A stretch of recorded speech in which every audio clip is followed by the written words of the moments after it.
I had an OBGYN tell me the second that I said PCOS, okay, so cut all gluten and dairy. I'm like, do you realize you just looked at someone who had an eating disorder and said, cut all gluten and dairy? Like, first of all, like, hi, what's your name? Secondly, like, no, I'm not just going to cut to, you didn't even ask me if I feel bloated or if those affect me. Like, I agree. There's this just like, you know, blanket statement about food. And then people can develop eating disorders from trying to follow like a plan that their doctor told them. And then they're shaming themselves. Well, if I have cheese, I'm like, you know, killing myself. Like, and for me, it was cutting out protein, which is like... What?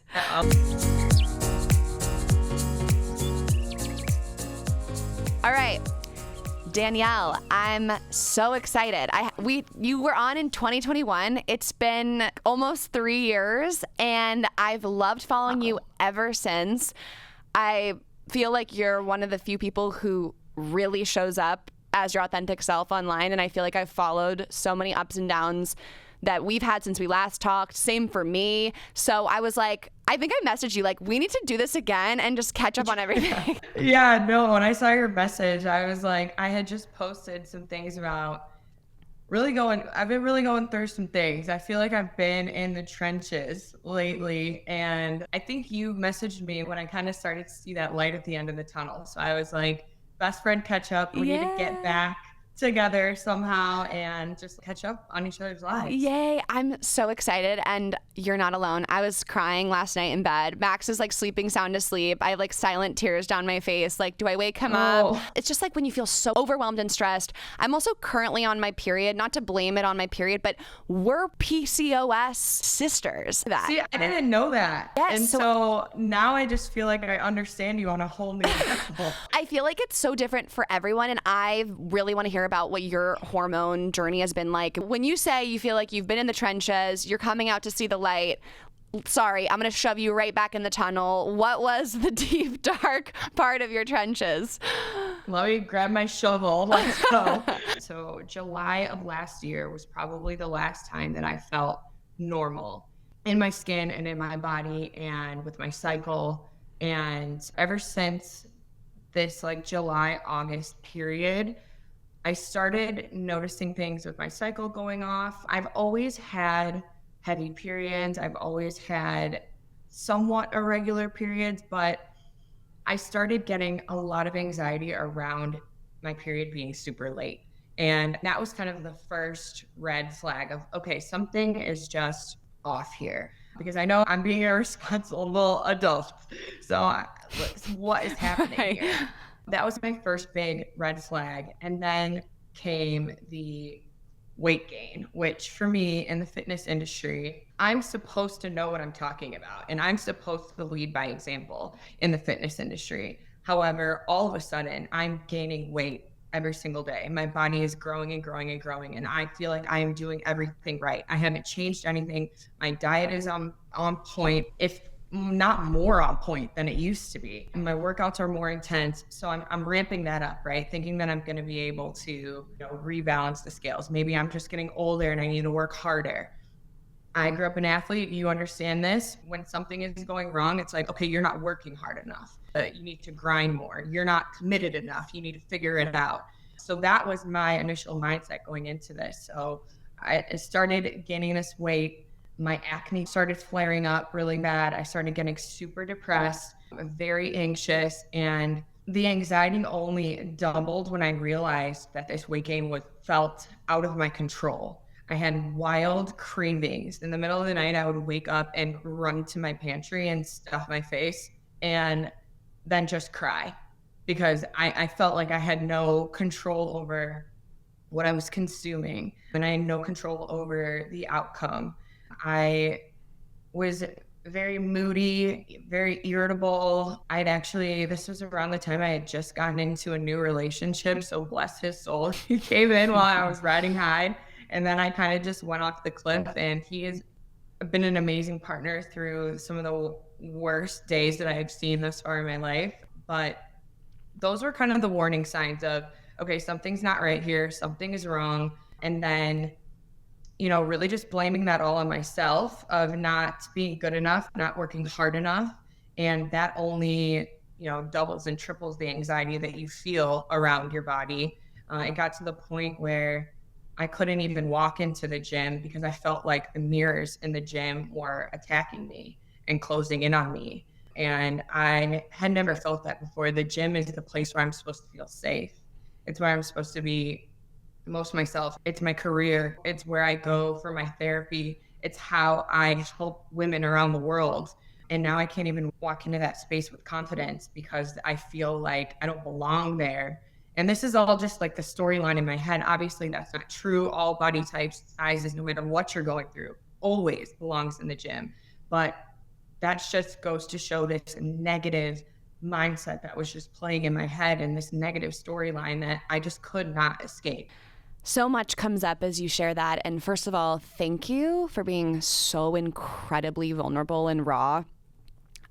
These are the types of things people just don't want to talk about. And there's a lot of shame, and it does stem from, especially when it comes to women and like the lack of information and knowledge we have about women's health and the way that we don't always know the answers. And it's like, I can so see how the thought is, well, I just should eat less, or I just should work out more, or I'm just being moody, and not actually going deeper. And also how society would probably contribute to that in making you feel like there's not something else to uncover. So what was it that got you first thinking of there's something more here? I think there was a very significant period where I did not get out of bed for 2 weeks. That is so unlike my character. And I don't want to cry, but I like just even putting myself back in that bed. It's hard because I felt like I didn't see a way out. I didn't see a way back to my body, back to my normal self, back to Danyele. And when you're laying there and you feel like you have no control and you feel like anything that you try to do is just in vain, it's like, well, why do I even try? Why? And I recognized that was a very dangerous thought to have, especially for the people in my life that cared about me, that were checking in on me, and for my career. I'm paid to show up on social media every day and motivate women. What is motivating about not being able to get out of bed for 2 weeks?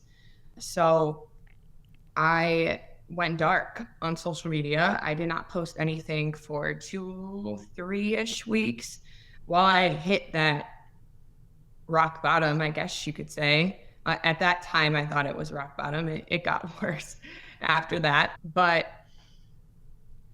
I recognized that was not normal, and those thoughts were getting darker than I ever thought they could for someone who had never taken like suicidal ideation and thought that was possible for them. Someone who knows that they would never follow through, but just like thinking about would anybody miss me if I was gone? And that is kind of what jolted me awake and what jolted me into, okay, you got to figure this out. You got to dig deeper. Like, you can't just lay down and die here. You have to get up and at least fight. So that's kind of what prompted me to start telling people what was actually going on and just doing my own little research on just Googling my symptoms and trying to figure out what this could possibly be.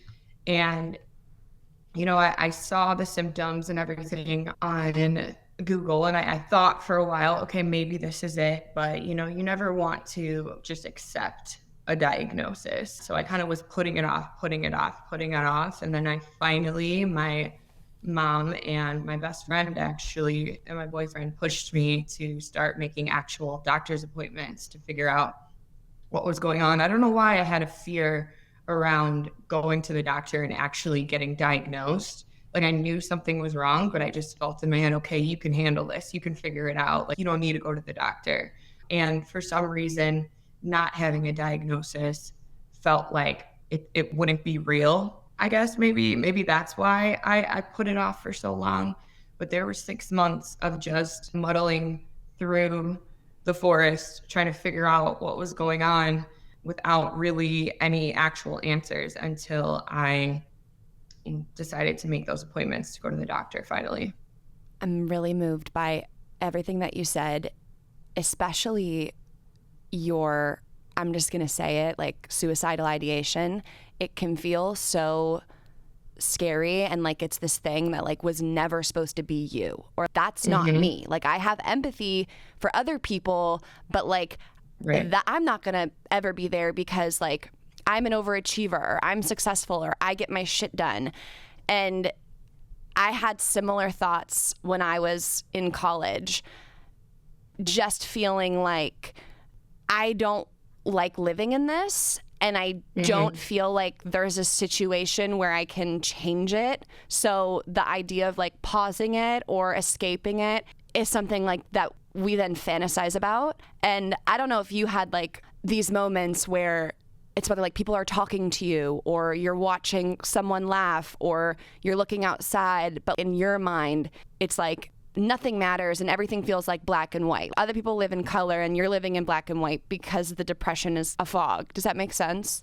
100%. I can definitely relate. And especially when you're doom scrolling on Instagram, everything feels like everybody else is living in this colorful life and everybody else is motivated, getting their content up, creating, and you're just sitting there in black and white watching it all pass you by.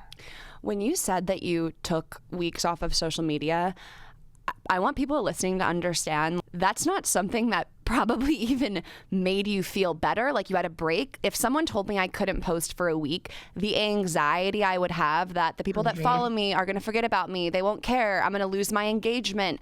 You know, I've heard horror stories from other creators being like, oh, never take a week off because like you won't get your engagement back or something. It's like, how do you take a break when you need one, when your duty, I don't know if that's the right term, but is feeling like you're supposed to document and be positive. And like you said, I mean, you are inspiring and motivating others. They're usually struggling to get up and you're the one who's like, here's the reason why you should get up. And so did you have any imposter syndrome, or because you felt like, wait, then who am I if I'm not the one that's motivating them?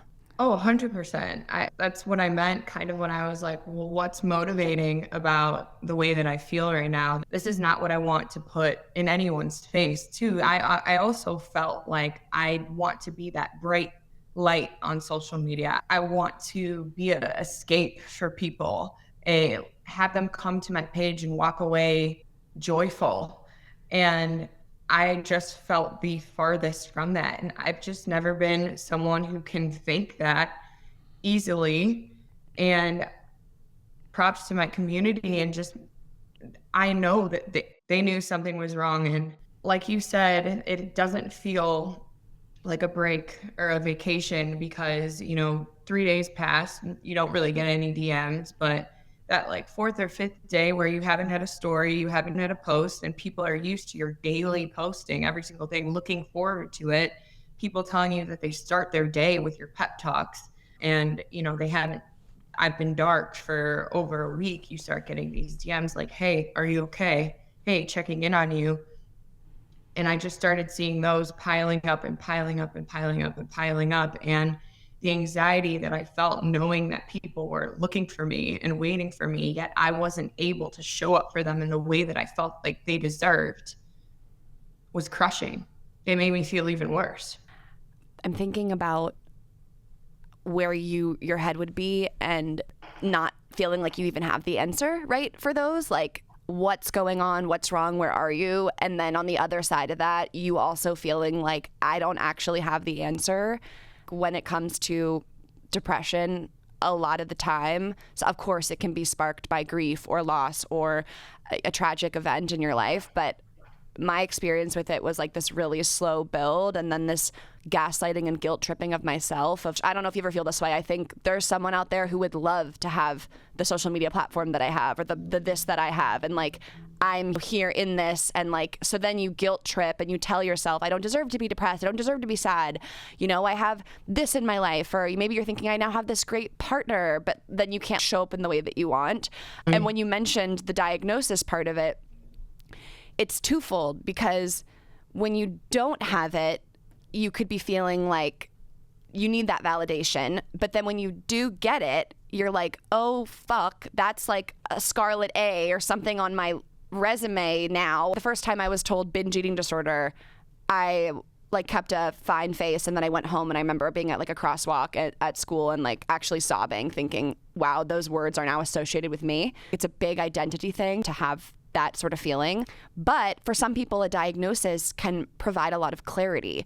And I know for you, it was the diagnosis and the understanding of what was going on in your body that started to reveal the light at the end of the tunnel. How many doctors or conversations did it take for you to feel like you were finally getting at something? So yeah, my medical journey was a little bit more cumbersome than I think it should have been. I own my own business. Insurance is very expensive. And I had never really, I'm not someone who is great with their yearly checkups, things like that. When I needed to go to the doctor, I found out that the insurance plan that I had been paid for did not cover any specialized visits or any testing or anything like that. I got the runaround from my insurance company trying to find a place that would finally just see me and just take me in and even allow me to have the test. I would offer to pay out of pocket for the ultrasounds that I needed and things like that, and they wouldn't even accept me. My heart goes out to women all over the world that don't have, or this country, that don't have insurance, that they can't go and get answers because I was there. And that is just the most defeating feeling ever. It's like, they don't want you to get better, is what that mindset starts to come in your head. So for me, I saw an internal medicine doctor for a bunch of different, kind of like a general physical. I saw an OBGYN who gave me finally I got on a new insurance plan, an interim plan that took me on and let me get my ultrasound. I did my ultrasound at my OBGYN, and then I actually found a functional medicine doctor that was in Chicago, and we started doing functional lab testing, hormone panels, cortisol testing, stool testing, literally every single thing that could come out of a person's body, I got tested.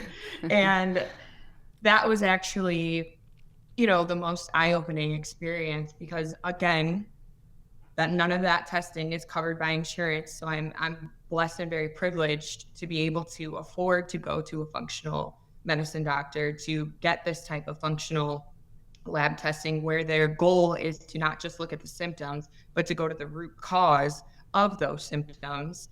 And all of those different diagnoses together started to paint the picture of what was actually going on. I wish I could reach through the Zoom and give you a big hug. I wish we were doing this in person, because this whole story and what you went through, and I had no idea. I mean, I obviously saw that you were struggling, and I read your posts about, what you were learning, but it just goes to show that we can never really know what's fully going on with someone or how they're really feeling just in an Instagram post or just through what we see online. And I'm so glad that you did have this opportunity to finally start to figure out what was going on. How did you feel when you first were told about this? I know a lot of women, when they hear they have PCOS, they get scared. They're like, can I have kids? That's immediately what people sometimes go to. Polycystic ovarian syndrome, for anyone listening who hadn't heard the acronym. What was your experience processing that there was something different about you?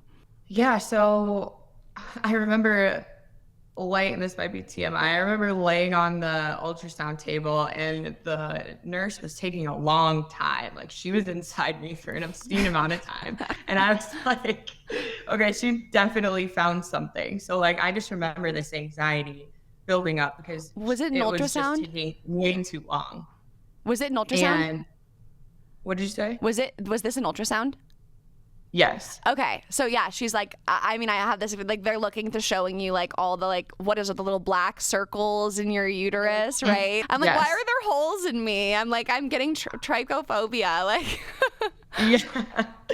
Yeah. I mean, it's, of course, putting your feet in those stirrups is just intimidating. Oh yeah. At all times. But then, yeah, and she was, showing me all the things, but she wasn't really, describing anything, left that to the doctor. So it was just it was like me and her with her thing way up there and just silence. So it was just a very uncomfortable experience. You're like, am I having triplets? Beginning. What's going on? Yeah. I was like, this is very intimate, ma'am. And then finally the doctor comes in. She tells me I have about upwards of 20 cysts on my right ovary and about 10 cysts on my left ovary. And if you're not familiar with how to diagnose PCOS, there's 3 main symptoms that you kind of have to show or have, and then they can kind of make that confirming diagnosis then, and that is the actual cysts on the ovaries, elevated testosterone levels that she saw on my sex hormone panels, and then the irregular periods. So if you have all 3 of, I think it's if you have all 3 of those and you check all those boxes, more than likely you have PCOS. So they see your doctors. But yes, fully. Yeah. Well, when I was little and they told me I had higher testosterone, I was like, so am I a guy? And the doctor was like, no. But I was like, that doesn't make me feel too great as like a 15-year-old. I know. And, for someone, okay, so my dad, for those who don't know, played in the NFL. So I have always grown up with like these linebacker shoulders. People used to make fun of me. I'm just naturally a larger body, stronger, more muscular. So I'm like, this is it. This is why I have all this extra testosterone coursing through my body because of my dad. And like, your brain just goes into crazy thought patterns. But no, that is not the case. All women have testosterone. But it did explain some, extra. I've been lucky that I don't have a real lot of extra facial hair, but there's those times where you're looking in the mirror and you're like, oh my God, there's a chin hair. And then I'm really exposing myself. Danyele, but like you're preaching to the choir. I am so hairy. My arms are hairier than my brother's. I have lots of hair. I mean, my happy trail around the nipples. Or if they made it this far in the episode, I feel like no one's judging us. But like my hair from my bikini line is like halfway down my inner thigh. I'm like, okay, that's cool. Great. Yeah. I feel you. So yeah, but the PCOS diagnosis didn't really come as a surprise to me. I felt like it felt confirming in a sense. However, the thing that surprised me the most and also gave me the most peace, I'd say, was the PMDD diagnosis, because I had never heard of that acronym in my entire life. And I think it is a crime that women growing up don't know or aren't taught about these things. As the doctor was asking me questions about my anxiety, my depression, my moodiness, my fatigue, my increased appetite, all of the things that my missed periods, all the things that, really kept me in those deep, dark places. She was like, well, have you noticed them to be cyclical at all? And I was like, what do you mean? And she's like, so, after your period comes, do you feel better? And I thought about it and I was like, oh my God, you're right. After I get my period, it's like the sun comes out. Like the rain clouds go away. And as soon as I get my period, I'm like, oh, you silly girl, you were just worried about nothing. And I realized that it is the 7 to 14 days before my period where my premenstrual dysphoria symptoms have me spinning out of whack. And if you're not familiar with PMDD, I wasn't. Not to cut you off, I'm not, and I just want to say that because it's like I'm 26, I have PCOS, I don't even know. So I'm an example of someone who just doesn't know. Yeah, I mean, I'm so grateful that they had something to confirm what was going on, because a lot of women can just say, oh, she's PMSing, oh, she has really bad PMS, but there is a thing called PMDD that is basically PMS on steroids. Everything is your mood swings times 10, your anxiety times 10, depression times 10. It might look different for every woman, but basically it is extreme PMS symptoms and then some. And I think there's this storyline around women acting crazy and being irrational and being hysterical or just hormonal. And to hear that there was actually a diagnosis for this, and this wasn't in my head, I wasn't going crazy, I wasn't broken, I wasn't hysterical, I wasn't making any of this up. To hear that that was actually a real thing that other women are struggling with gave me peace in a way. It gave me peace after the fact. I left that doctor's office, I got in my car, and I started bawling because now this is real. I have PCOS, I have PMDD, and now I have to work harder to figure out how to get myself to manage these symptoms. And it just, honestly, it felt really unfair. And I remember posting a selfie of me crying and just, telling people, like, didn't get great news. And I know that there's so many people struggling with so many worse things in the world. However, I chose in that moment to just share my raw emotions because they're very real to me. And I was bawling. I felt very much like a victim in ways. And then, a couple days later, I always say, give yourself time to sit in those feelings because they are valid.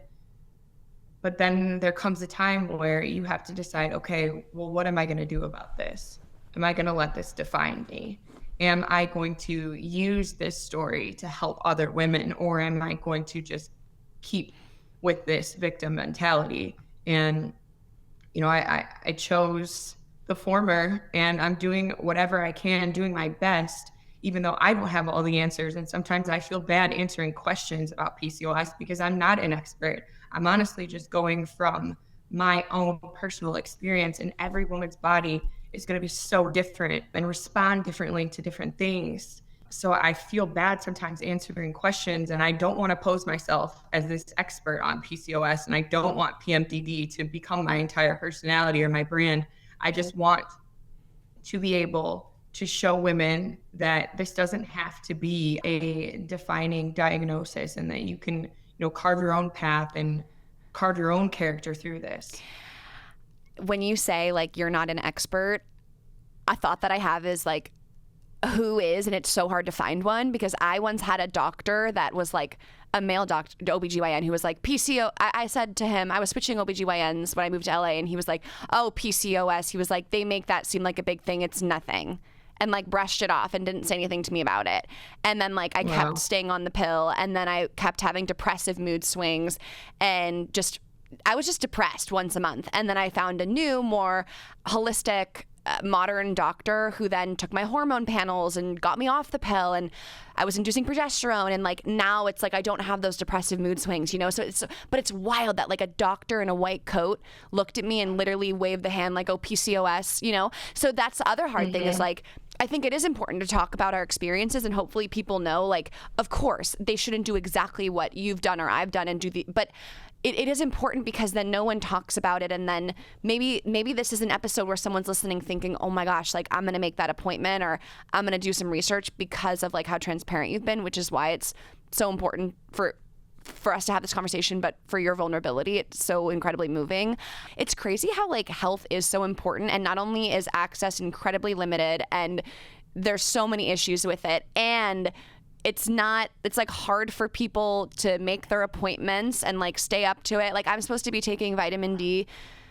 I don't think I have been. Like it just, sometimes it can feel like a lot too. Like I have all this stuff to do with work or my family or my relationships. And now I have to track my symptoms and my flow and take my vitamins. And then when I'm on my period, I got to find time to go to the doctors to get my blood drawn again. You know what I'm saying? So what has been your now approach? Do you feel more stability with your hormones? Yeah, I think it's important to know that I am past some of the darker times, but as with anything, progress is not linear. I still have days where, like you said yesterday, I cry, I want to stay in bed, I'm super fatigued. I find that those days are when I'm very mentally stressed and into my luteal phase, when I just feel more sensitive and I feel things more deeply and everything just feels much more overwhelming. I definitely still have those days and those moments. The things that I have done, and I guess this is something that I've been struggling with, because a lot of people come to me and say, okay, well, what have you done? What's been working? And I really can't put a pinpoint on anything, because I did a 180 on absolutely everything at the same time. So I don't know whether it's one thing that I've done or the combination of 2 or 3 things or everything that I've done that has helped in any way. But mainly for me was the first thing, and probably the most difficult thing for me, has been pulling back in the gym. And I was a competitive gymnast since I was, 3 or 4. I've been in the gym, and I have trained hard my entire life, and it has been high intensity, heavier weight, the better. And when I got into training, it was, I hate to say this, but sometimes, the heavier the weight, the more views, and the better you look, the harder that you train, the more committed you are, the more substantial you feel online. And when that's the brand that I was, creating, and in the fitness industry, it's so very toxic. All of the messaging that now that I have this new perspective on what movement should feel like for your body, everything is just so, the no days off mentality, it just, grinds my gears. And just like everything that we were taught as competitive athletes is just so backwards, especially for females. And I have started to listen to my body in a different way and push it less, understanding that is harder and more difficult than going more intense in the gym, because I want to. It's easy for me to go in the gym and grind it out. It's hard for me to walk away and say, you know what, this is enough for me today. I'm good. I need to prioritize recovery. Yeah. So I've really found strength in pulling back and saying no and giving my body a break and finding different ways to move. I am outside more. I'm walking 5 times a week outside as movement, rather than, and knowing that is just as good, if not better, for my body than deadlifting 315 pounds, Yeah. So from a movement and a physicality standpoint, that's kind of how my mindset has changed around that. When it comes to food, which is, there's this whole notion around, I'm going to heal my PCOS through my diet. And just to interject, I don't know if you had this experience. I had an OBGYN tell me the second that I said PCOS, okay, so cut all gluten and dairy. I'm like, do you realize you just looked at someone who had an eating disorder and said, cut all gluten and dairy? Like, first of all, like, hi, what's your name? Secondly, like, no, I'm not just going to cut you didn't even ask me if I feel bloated or if those affect me. Like, I agree. There's this just like, blanket statement about food. And then people can develop eating disorders from trying to follow like a plan that their doctor told them. And then they're shaming themselves. Well, if I have cheese, I'm like, killing myself, like, because of my health, So I had experience with that, and it like really tugs on me. What was yours like? Yeah, for me, she basically told me a similar thing. She said and for me, it was cutting out protein, which is like, what? Hello, have you seen my muscles? Do you know what I do for a living? Protein is my life. What do you mean? Because she said, she was like, well, just, follow what she told me when she diagnosed me with PCOS was, well, you're already pretty physically active, so that's good. Just follow a Mediterranean diet, and then we can give you some antidepressants and birth control, and you should be fine. What? Wait, that's what I was is told. A Mediterranean diet? Like, only go to Greek restaurants? Like, what? First of all, Greek food is my favorite food. So I was like, yes, we got this. Like, I'm in there. But a Mediterranean style diet is, it's basically like healthy fats, fish, lots of fiber, fish, yes, vegetables. And that's something that I kind of was already doing, but it doesn't have, steaks and heavy proteins and things like that. And that was something that my functional medicine doctor actually said, okay, Mediterranean style diet is great. The fatty acids from the fish and the olive oil will be great for your inflammation, because that was my main, I can't even believe I haven't said the word inflammation yet on this podcast. The inflammation that I experienced was so brutal. I looked bloated. I looked 6 months pregnant at all hours of the day. It didn't matter what I ate at any time. So she said, that's great. That'll help your inflammation, but you need to be eating protein, and you're low in iron. So anytime that you can have a nice juicy steak, like, eat that steak. So I kind of took that as, okay, Mediterranean style diet. Let's get these healthy fats in, vegetable fiber forward, and, lean meats, and get in my protein. So that's kind of the approach that I've been taking with food. On the internet, there's so many different blogs and articles and tell you what to eat, how to eat, when to eat. And it just gives me like 2007 Pinterest board vibes. Yeah. And I just can't. So no, fully. I can't deal with that. I love that you said that. And this is why, like, there's few like fitness influencers that I really fuck with. You're one of them, because you don't, like, I think you have such awareness to just everything, like everything that you post. You're not toxic. You're not trying to shame people. You're not trying to scare people. Like, and even when it is, you do talk about, like, the foods that you're eating for what, like, there's a way to do it that's helpful for people and doesn't make them feel terrible if they're not doing the exact same thing.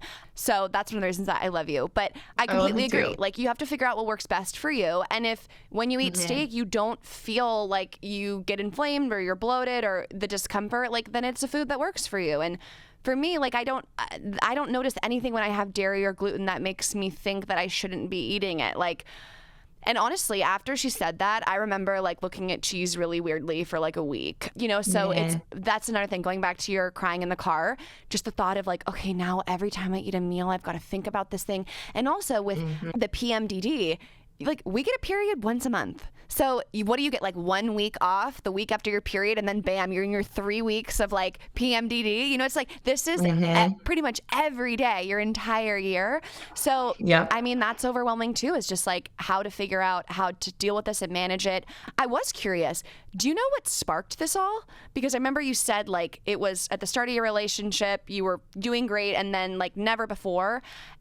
Did you ever find that answer? I'm sure, like, as we evolve in life and we get older, like, our hormones change 100%. So that could be the answer, but I was curious if you knew it. So that was my first question to her did I do something wrong? When she told me that, I was like, what did I do? Did I do something wrong? Is there something that I'm doing that gave me this? Is there anything that I can do? And she basically told me, there's no way to pinpoint any type of one thing for 100% certain what caused it. I have some suspicions, just because I feel like the past 3 years I have experienced some really heavy traumatic events some that I've talked about publicly, some that I will never talk about publicly, and that I've pushed down and really buried. And I have no science to back this statement at all, but I really do feel like, stored trauma manifests in certain ways, and especially with women, especially with hormones and energy. And I just, I've been getting into this might be a little woo-woo and out there for some people, but I've been getting into some Chinese medicine and looking into Reiki healing and energy healing. And obviously I go to my therapist and we take a deep dive into those traumatic events twice a month. But I have a theory that this could have been caused from, me just bottling it up, pushing it down. And it had to come out some way. Yeah. It had to manifest some way. And it just, it finally came to a head.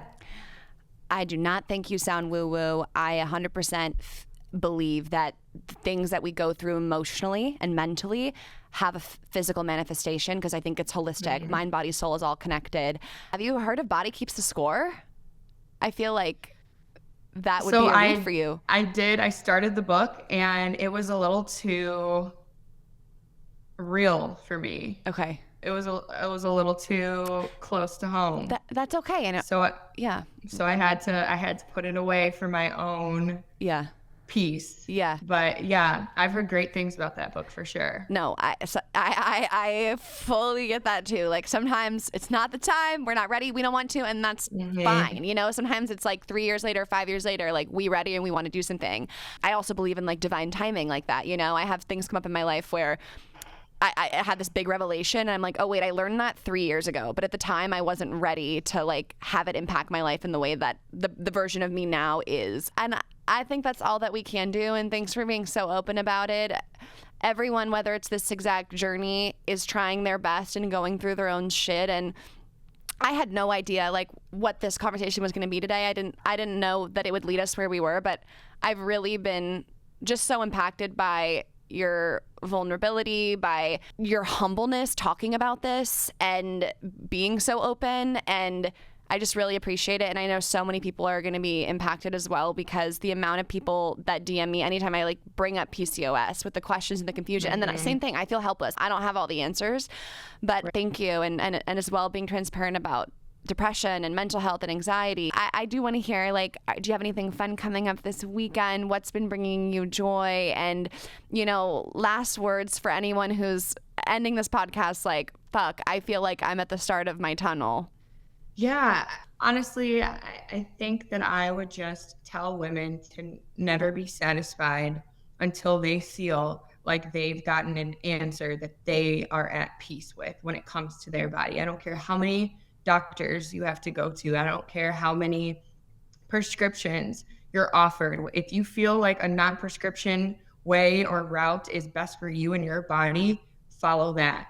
You need to do what you feel is best for you. And I promise you, it might not be the first, second, third, fourth, or even the fifth doctor, but if you have enough courage and perseverance and belief in your strength and your resilience to go see the sixth doctor, I promise you that there are people that want to help. There are answers. There are women that are going through similar situations.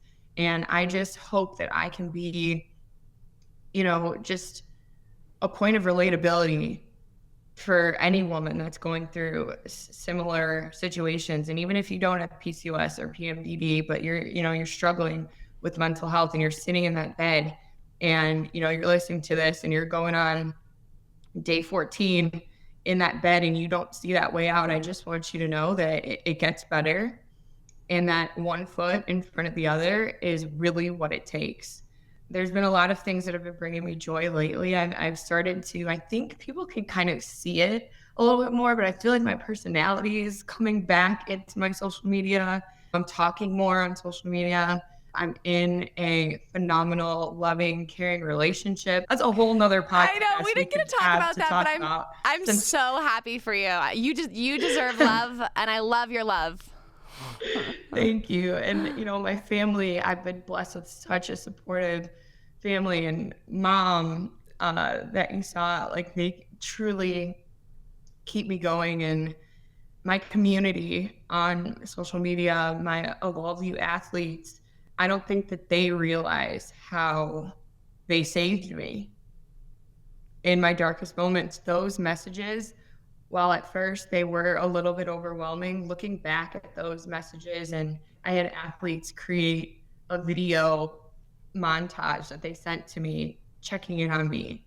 They have no idea how much that meant to me and how much that truly did get me out of bed and give me a reason and give me a why again to keep going. So I just really am so grateful for my community, and I just, love you guys, and I mean it. Love you, mean it. Oh my gosh. Wait, that is so sweet. They made the video.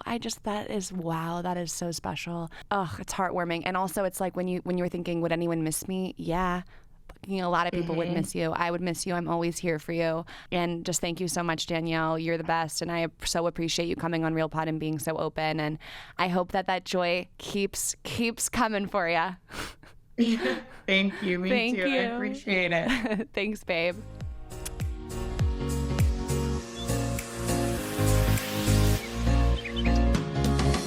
Thank you so much for listening to this episode of Real Pod. If this hit home or helped you in some way, send it to a friend, a teammate, roomie. Share the love, share the realness. New episodes of Real Pod come out every single Wednesday. So make sure you are subscribed to this podcast so you never miss an episode.